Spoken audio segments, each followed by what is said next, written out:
Eles são responsáveis ou não pelos seus atos? Devem ser considerados crianças ou adultos do ponto de vista judicial? As opiniões se divergem. Adolescentes infratores devem ou não ser punidos como adultos? No programa de hoje, maioridade penal em debate.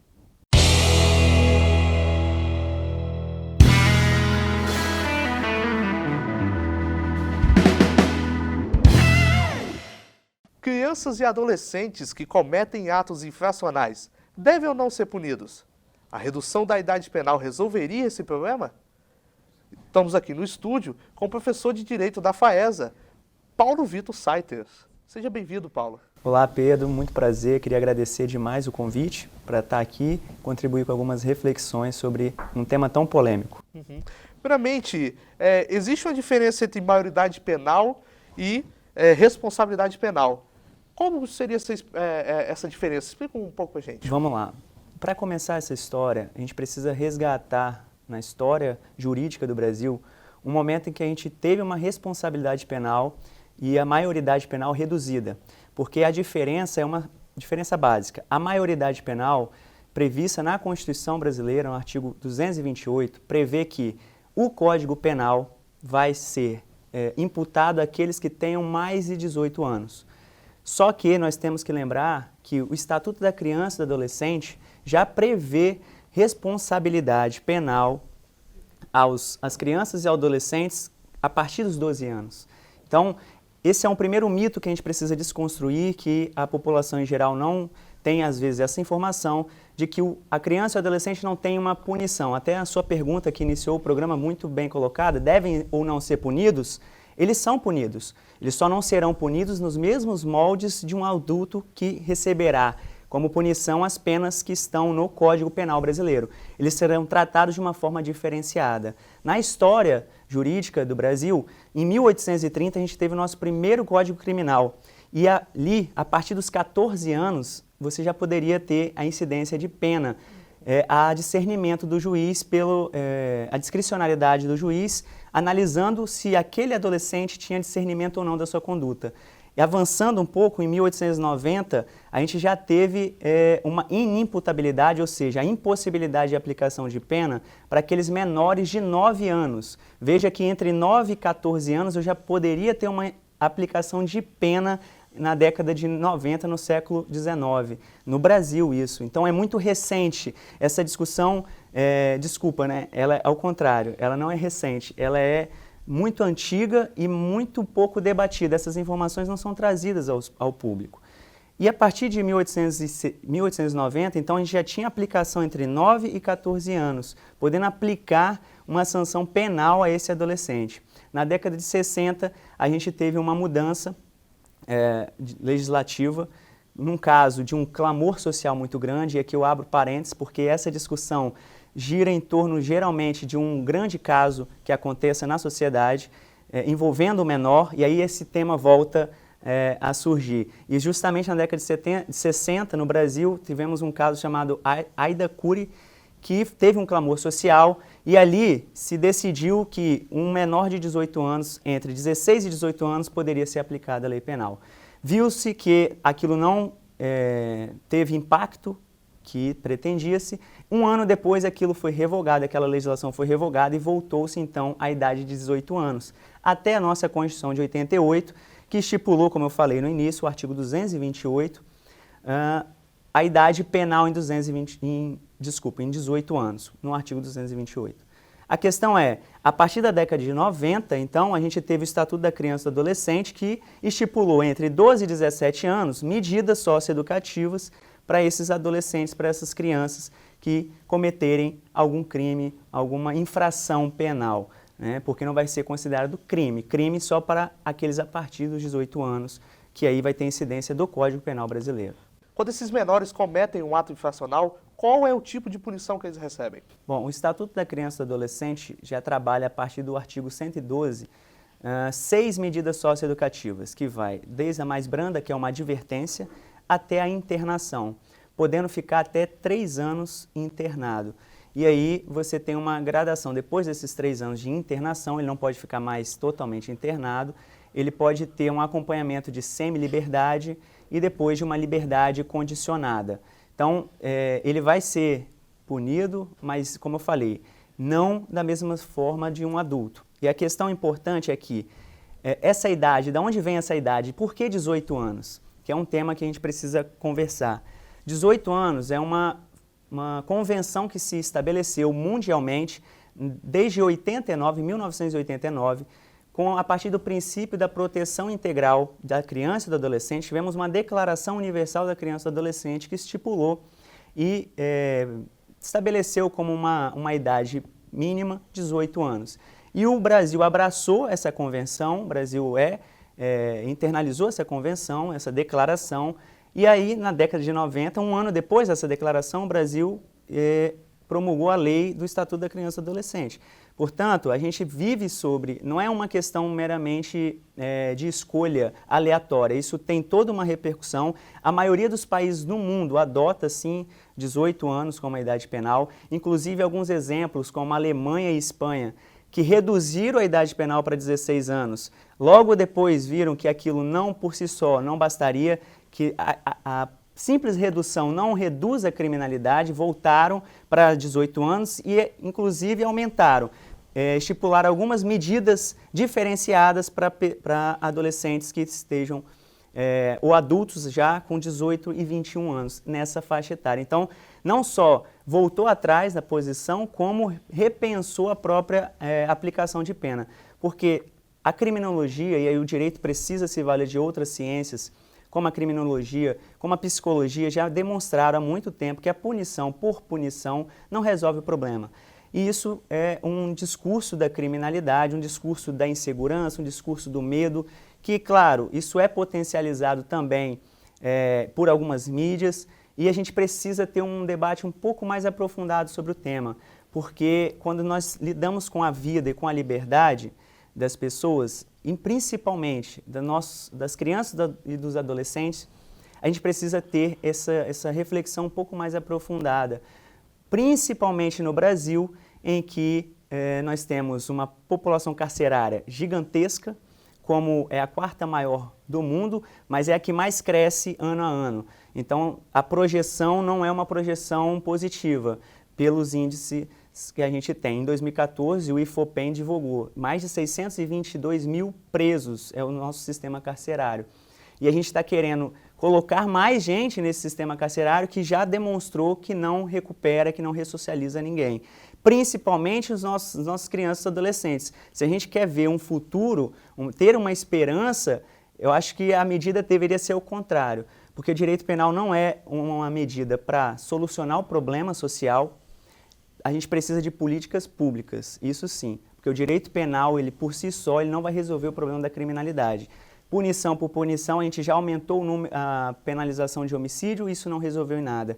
Tivemos a lei de crimes hediondos, não resolveu em nada. Então, a gente está cansado de ver esse movimento de tentar aumentar a punição, mas em contrapartida a gente não tem políticas públicas que desenvolvam e se preocupem realmente com esse adolescente. Na verdade, a minha opinião, agora é uma opinião bem particular, é que o problema não se quer resolver o problema. Quando a gente vê essas discussões de redução de idade penal, não é isso que vai resolver o problema da criminalidade. A gente precisa pensar em outras áreas, não só a psicologia, a criminologia, mas a sociologia também precisa ser trabalhada nesse aspecto. Você citou outros exemplos de outros países que reduziram essa idade e que não deu certo. Qual a sua opinião se essa idade fosse diminuída? O que aconteceria no Brasil? Bom, primeiro eu queria fazer a ressalva de que sempre que a gente tem um estudo comparado, que é esse estudo comparado com outros países, a gente precisa ter muito cuidado porque as realidades são muito diferentes. O processo de cidadania é muito diferente. Particularmente no Brasil, José Murilo de Carvalho tem um livro, que é um sociólogo, tem um livro chamado A Cidadania do Brasil, no Brasil. E ele demonstra como foi prejudicial para o Brasil os 300 anos de escravidão. E isso relegou para a gente uma cidadania bem diferenciada, uma cidadania que se transformou numa subcidadania. O que quer dizer isso? A nossa população carcerária hoje é uma população eminentemente negra. Isso tem uma explicação histórica, isso foi condicionado na história. A gente, em 1888, aboliu a escravatura, mas em 1890, com o Código Criminal que a gente estabeleceu, a gente criminalizou uma série de condutas que era específica para esses grupos, como a vadiagem, como a capoeira. Então, em vez de darmos políticas públicas para essa população que se estava livre naquele momento, a gente deu um código criminal. Isso não é à toa, isso não fica em vão na história. A gente trouxe essa carga e hoje nós temos uma população eminentemente negra nos presídios. E esses jovens que entre 16 e 18 anos, aí o que pode acontecer, na minha opinião, é continuar uma sistematização dessa população negra e pobre, porque o que nós temos no Brasil hoje é uma criminalização da pobreza. Os crimes que envolvem uma classe social mais alta ainda está em passos de formiga.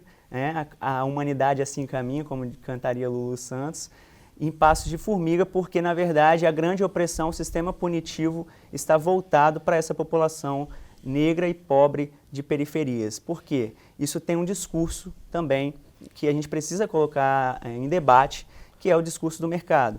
O mercado precisa acabar com tudo que seja externo a ele, tudo que não é produtivo para ele. Então, se não é um consumidor, não entra no sistema. Logo, essa população periférica, ela se vê não com o Estado atuando para transformá-la em algo melhor, mas em sim com um controle punitivo do Estado, prendendo, oprimindo. Então, o que pode acontecer é aumentar essa população carcerária exponencialmente, ao mesmo tempo com um discurso apoiado na privatização dos presídios. Então, perceba que não é um elemento só, vamos acabar com a criminalidade. É um elemento que engloba uma série de situações e de ciências envolvidas. Como eu falei, economia, política, sociologia, está tudo ligado.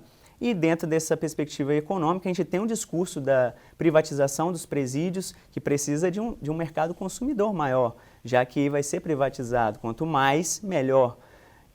E a par disso, a gente tem uma série de medidas, por exemplo, que a segurança privada no Brasil cresce exponencialmente. E são os principais doadores de campanha para os políticos. Então, será que realmente esse discurso de promoção da justiça ou de acabar com a criminalidade, ele é isento dessas ideologias? Eu acho que essa é uma pequena provocação que eu deixo aqui nas nossas reflexões de hoje. Paulo, vamos dar uma pausa e daqui a pouco voltamos com as opiniões das pessoas. Não saia daí.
O E-Debate está de volta, falando sobre o tema maioridade penal, e quem está aqui junto com a gente é o professor Paulo Vitor Saiters. Professor, agora a gente vai ouvir a opinião das pessoas na rua. Você é contra ou a favor da maioridade penal? Sou a favor. Eu não concordo. Eu sou a favor. Eu sou contra a redução da maioridade penal. Por quê?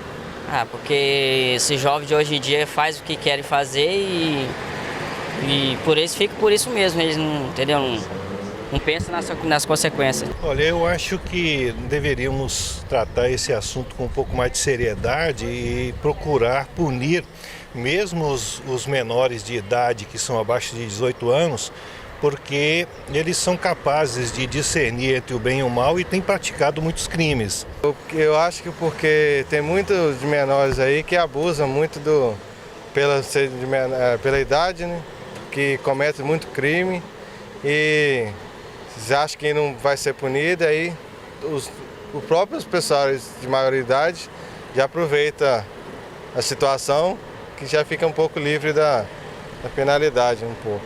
Por porque eu acho que o encarceramento não é a solução. Até porque o Brasil, ele tem uma das maiores populações carcerárias do mundo e a gente continua vendo muito crime acontecer pelas ruas, a gente vê crimes muito brutais acontecendo.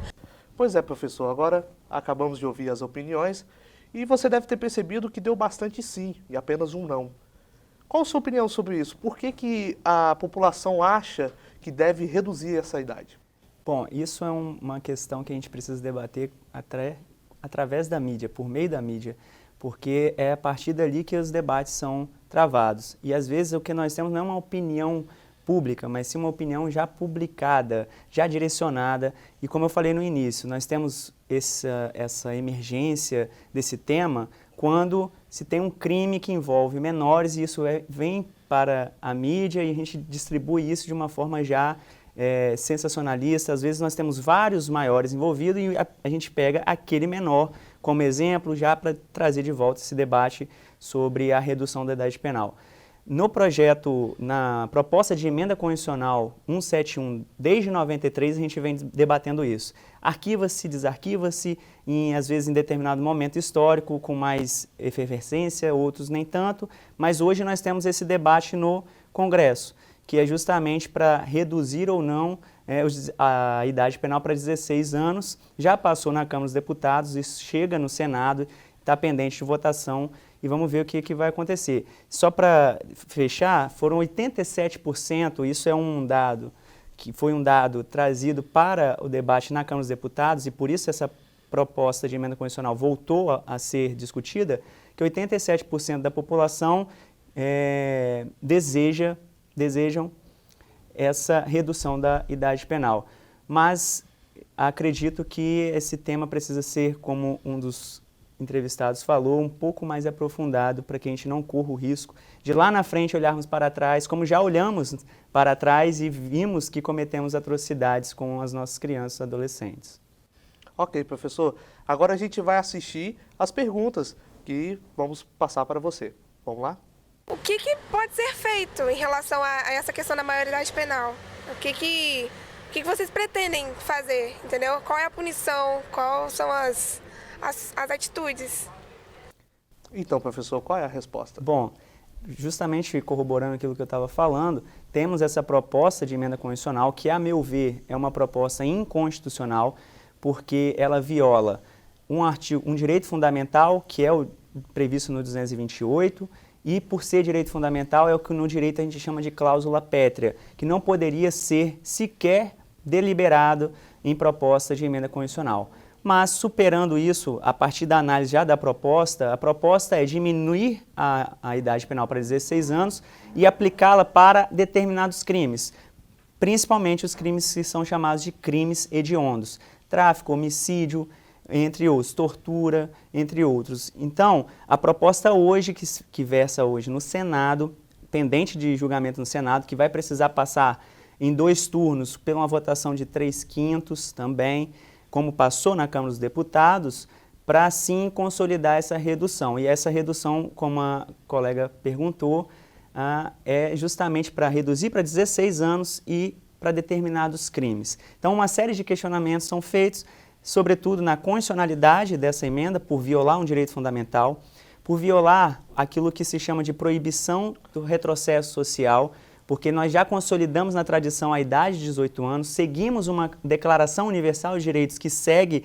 que propõe a proteção integral da criança e do adolescente, fundada nessa idade de 18 anos, e sem contar no aspecto procedimental da emenda, nós tivemos um arranjo para ela passar, porque ela não atingiu no primeiro turno a votação. Na época, Eduardo Cunha era ainda o presidente, ele conseguiu colocar em pauta novamente, foi julgada novamente no dia seguinte. Só que quando uma proposta de emenda constitucional é rejeitada em uma sessão legislativa, ela não pode entrar, ela só pode entrar na outra sessão legislativa, ou seja, só poderia entrar no ano seguinte, e ela entrou no dia seguinte. Então, também do ponto de vista procedimental, ela não poderia passar. Mas, infelizmente, isso seguiu e hoje está no Senado, pendente de julgamento. Ok, professor, vamos para mais uma pergunta do povo. Até que ponto poderia aumentar essa maioridade penal? Porque hoje em dia a gente vê menor de idade, 12, 13 anos, cometendo delito, que coisa, intimidando até pessoas mais velhas, assim, sem nenhum escrúpulo, sem nenhuma responsabilidade. Então, para mim, eu acho que uns 13, 14 anos teriam que ser a maioridade penal. E se ele seria a favor de aumentar um pouco. Muito interessante essa colocação que a população faz em comparação com outras atividades do indivíduo, que ele já pode votar em uma série de outras atitudes no aspecto civil, mas é um aspecto diferenciado, a gente está falando de um aspecto criminal que vai lidar com a liberdade e com a vida. E já a gente diminuindo para 16, daqui a 10 anos a discussão vai ser, não, mas não adiantou, vamos diminuir para 14, não adiantou, vamos diminuir para 12. Isso vai ser uma sequência sem fim. Enquanto a gente não resolver a causa, a gente só se preocupar com o efeito, a gente não vai resolver o problema. Então, como eu falei, são políticas públicas que precisam ser desenvolvidas, políticas de educação, de inserção social, de preocupação com essa criança, dar oportunidade para essa criança, principalmente a essa população periférica que sofre com a pobreza e não tem acesso a muitos bens materiais para poder se desenvolver. E claro, você só punir, não vai adiantar, não vai resolver o problema. Então, diminuir para 16 é um dado, é um número que vai diminuir para 14 e depois nós estaremos discutindo se serão 12 anos. Então, a pergunta que nós temos que tentar responder enquanto sociedade é: qual sociedade nós queremos para um futuro? Porque essa sociedade de controle, de punição, só vai gerar mais punição, mais controle e mais violência. Ok, professor. Vamos agora para a última pergunta. Hoje no Brasil, qual é a pena máxima que um jovem, um menor de idade, pode pegar por um crime? Pena, no sentido técnico do direito, ele não vai ter. Porque, como eu falei, a partir dos 18 anos é que há essa imputação penal utilizando o Código Penal brasileiro. O que ele vai ter entre 12 e 17 anos, ele vai ter sim responsabilidade pelos atos que ele fizer. Então, a responsabilidade ela existe já desde os 12 anos de idade, que vai variar desde a advertência até uma internação, e a internação podendo ficar até 3 anos internado, justamente para ter um tratamento diferenciado, porque acredito-se os outros ramos da ciência trabalham nesse sentido, de que é preciso trabalhar com esse jovem de uma outra forma, dar uma outra visão para ele, até para que ele consiga refletir naquele ato que ele fez. Então, nós temos assistência social, psicólogos, que trabalham nessa área de socioeducativa. A questão, Pedro, é que a gente precisa, sim, voltar os olhos para o Estatuto da Criança e do Adolescente. Não demos a oportunidade do Estatuto ser efetivado na sua essência. Desde a década de 90 nós estamos com ele, mas ele não foi utilizado na sua proposta, que é realmente trabalhar essas medidas socioeducativas com mais afinco para poder realmente recuperar e ressocializar. A cadeia hoje não ressocializa, o sistema penitenciário, carcerário hoje no Brasil não ressocializa e não vai voltar esse jovem para a sociedade de uma forma melhor. Pelo contrário, ele vai voltar mais jovem ainda para o seio da sociedade com uma experiência num sistema que foi, por excelência, opressor e degradante para ele. Ok, professor, obrigado pelos esclarecimentos. E o E-Debate se encerra por aqui. Agradeço a sua presença, professor, e tomara que a gente tenha conseguido esclarecer todas as dúvidas, todas as questões da maioridade penal. Última reflexão, Pedro, eu queria deixar para o povo, as pessoas que forem assistir, uma frase de Mahatma Gandhi que fala: olho por olho, acabamos todos cegos. Então, esse sistema de vingança, ele não vai funcionar e vamos causar mais cegueira ainda para tentar resolver os problemas que não são fáceis, são complexos e precisam de um olhar interdisciplinar para a solução desses problemas. Ok, professor. Bela reflexão. O E-Debate fica por aqui. Indique um tema para os próximos programas pelo e-mail tvfaesa@faesa.br e fique ligado na página do Facebook e também no canal do YouTube. Até a próxima!